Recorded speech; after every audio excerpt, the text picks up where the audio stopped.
அண்மை செய்தி. புதுச்சேரியிலிருந்து கொண்டுவரப்பட்ட சாராயம் அருந்திய 7 பேர் மருத்துவமனையில் அனுமதி என்ற அண்மை செய்தியானது தற்போது வெளியாகியுள்ளது.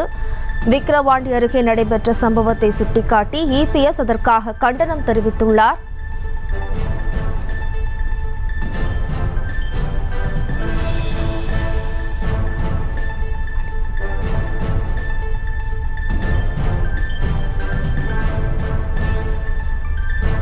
புதுச்சேரியிலிருந்து கொண்டுவரப்பட்ட சாராயம் அருந்திய 7 பேர் மருத்துவமனையில் அனுமதிக்கப்பட்டுள்ளனர்.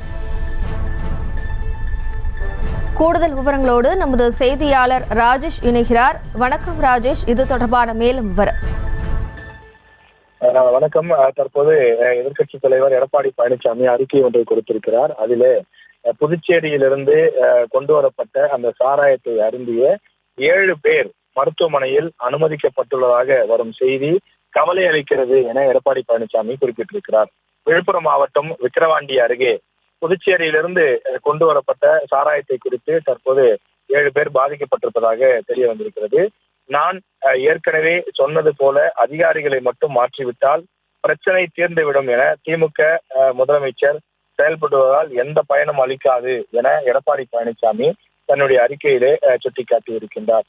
அடிப்படை நிர்வாக சீரமைப்பில் கவனம் செலுத்தாமல் கள்ளச்சாராய புழக்கத்தை கட்டுப்படுத்த திமுக அரசுக்கு தொடர்ந்து என்னுடைய கண்டனத்தை தெரிவித்துக் கொள்கிறேன் என எடப்பாடி பழனிசாமி தெரிவித்திருக்கிறார். மேலும் மருத்துவமனைகளில் சிகிச்சை பெற்று வருவோருக்கு உரிய சிகிச்சை அளிக்கவும் அண்டை மாநில சாராயங்கள் புழங்குவதை தடுப்பது தமிழக அரசின் கடமை எனவும் எடப்பாடி பழனிசாமி குறிப்பிட்டிருக்கிறார்.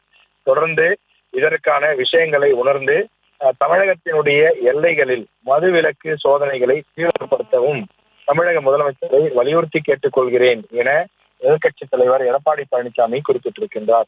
விழுப்புரம் மாவட்டம் விக்கிரவாண்டி அருகே புதுச்சேரியிலிருந்து கொண்டு வரப்பட்ட சாராயம் அருந்திய 7 பேர் மருத்துவமனையில் அனுமதிக்கப்பட்டுள்ளதாக வரும் செய்தி தனக்கு கவலை அளிப்பதாக இருப்பதாகவும் தமிழக அரசு இதில் கவனம் செலுத்தி உரிய நடவடிக்கை மேற்கொள்ள வேண்டும், அண்டை மாநிலங்கள் எல்லை பகுதிகளிலிருந்து இது போன்ற சாராய கடத்தல்கள் தடுத்து நிறுத்தப்பட வேண்டும் எனவும் எடப்பாடி பழனிசாமி தன்னுடைய அறிக்கையிலே வலியுறுத்தி இருக்கின்றார்.